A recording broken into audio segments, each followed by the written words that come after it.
Thank you for making a little girl's most hopeful dreams about love come true.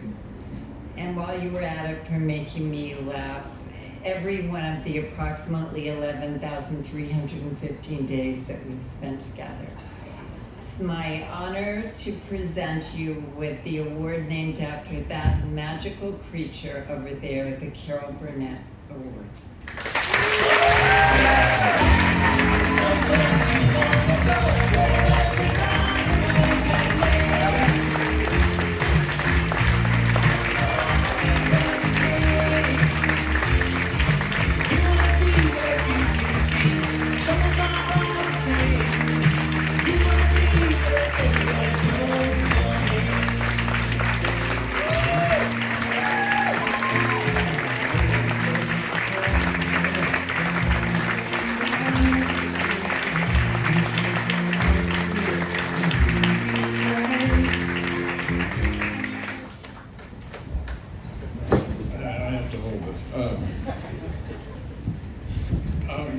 I made the mistake of this evening just being present in every moment with all of you, and now I can't remember what I was going to say. I knew I should have been planning while you were talking.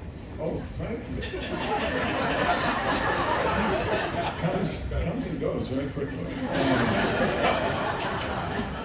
Mary, thank you for all those amazingly beautiful things you said about me. Thank you for making me laugh literally every day of our last 32 years. Thank you for filling my heart with joy every day, literally. Thank you for encouraging me to go around the next bend in the river, even though I'm terrified, and you have to reassure me it's all going to be okay. Thank you for that. I love you so much. Also, thank you for all those wonderful goshamoonies.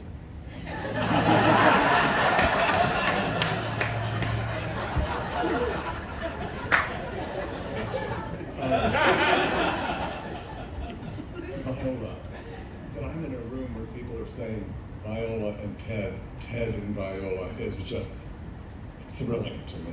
You're such an amazing actor. It's such a pleasure to be in the same room with you. Thank you and congratulations.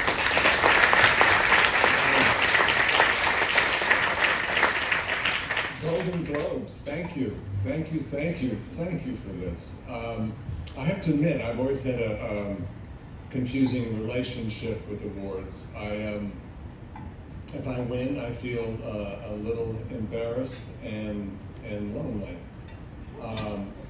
If I don't win, I feel a little embarrassed and lonely.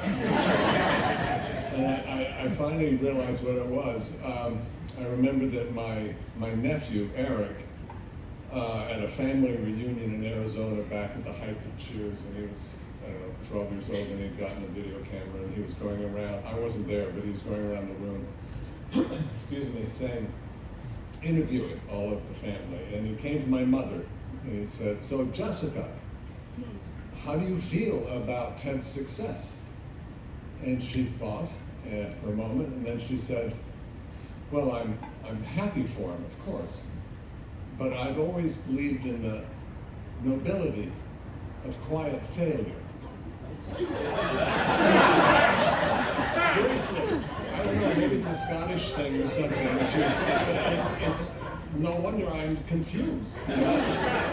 But not tonight. Not tonight. I am so thrilled to get this award, Carol. I cannot tell you how much it means to me. You have brought so much joy and happiness into households all over the world. You radiate kindness. I love you so much. And to be associated.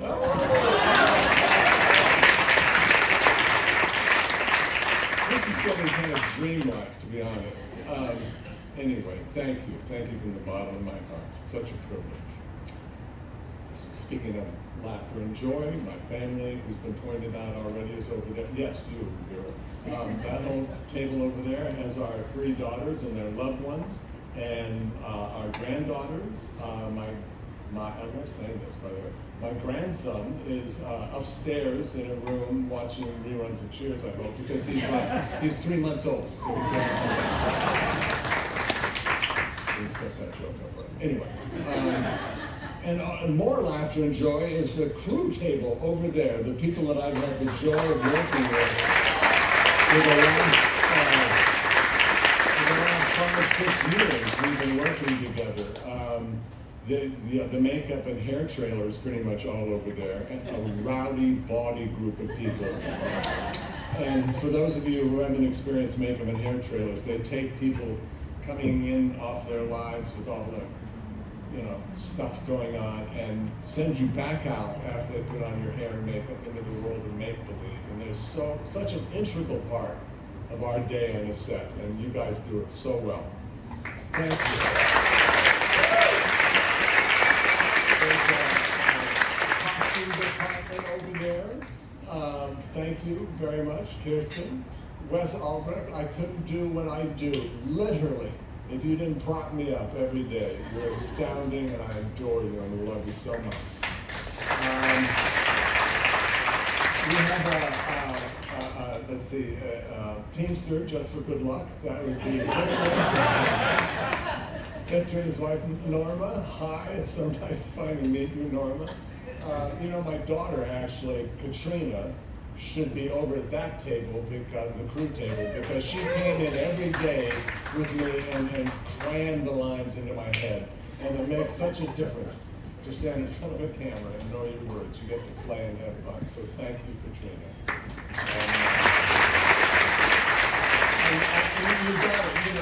A lifetime thing means there's a ticking clock in the back of your brain. This could be it, better acknowledge people, which is why I'm running around acknowledging everybody I can see. Annette Wolf. Annette has been my publicist for 40-ish years, and you are the most elegant, gracious, delightful person to be around, and I'm so proud that you represent me and Mary out into the world. It is a privilege. Adore you. My managers, Keith Addis and Mike Abrams. I can see Keith we've been together for 30 years, and he's my partner and my friend. He does work with Oceana with us, and by the way, speaking of Oceana, Jim Simon is there, our CEO of Oceana. He's brilliant, and if you don't know about Oceana, you should check it out.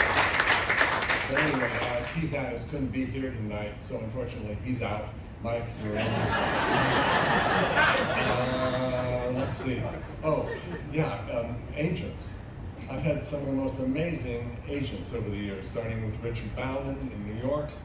Anyone remember Richard Bauman? No, we're old. Okay, I'm old. Richard Bauman, on up to Brant Joel and Richard Weitz. Actually, I've had so many agents that on a set, you're working, you see two people in suits coming towards you, you panic because you have no idea. And I used to go tell my fellow actors, go ask, introduce yourself, so they cover their names. Except for you, Richard Weitz. No one has to tell me your name. What you did during the pandemic with your daughter Demi is astounding. You raised so much money, millions of dollars, to take care of people in need, and a lot of those people were in this, maybe not in this room, but in this industry. And so, well done.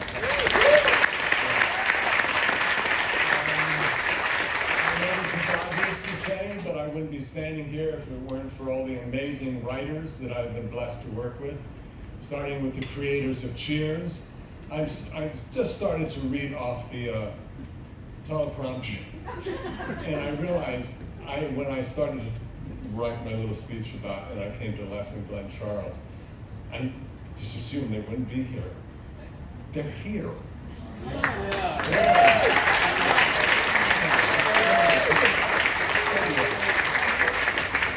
So I better go off script here for a second.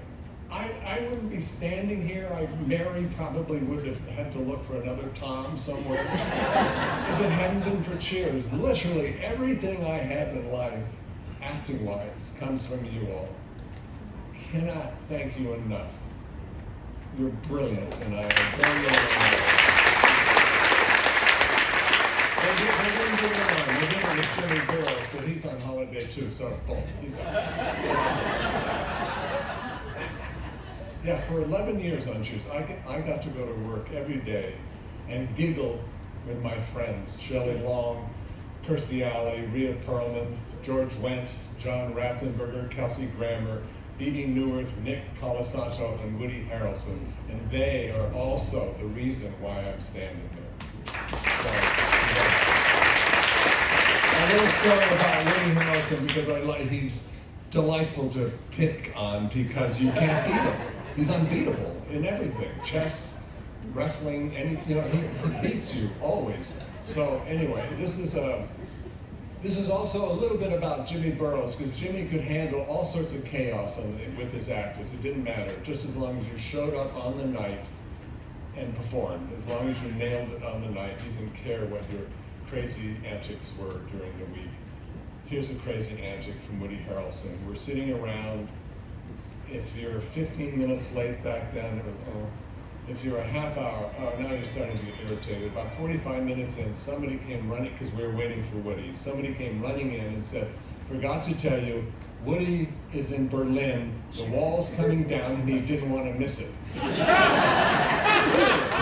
That's really the truth. And it's also why I love him so much. He takes such a huge bite out of life. And it's really neat that I get to do a podcast like that. My friend Dave Hackle, who wrote Becker, Jonathan Ames, who wrote Bored to Death, and many more. And now I'm here in my 70s, working with the incredible Michael Schur and his producing partner, Morgan Sacco.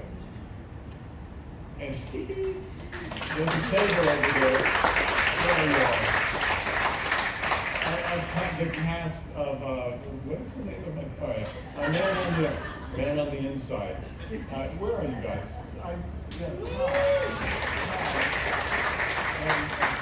And thank you so much for giving us another whack at this next year. It's kind of a thrill to be on Netflix and have it work out. It's like, boom, it's like instant insanity. It's so amazing. So, anyway, where was I?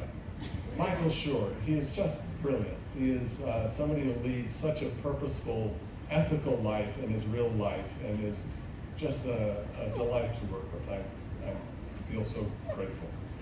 All right, winding up. As Sam Malone said, I truly am the luckiest son of a bitch on earth.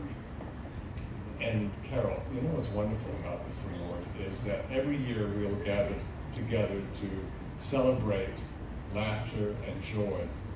We will celebrate you, Carol, and we will celebrate all the funny men and women that came before us. Thank you, Carol. Thank you, Mary. Thank you, Golden Globes.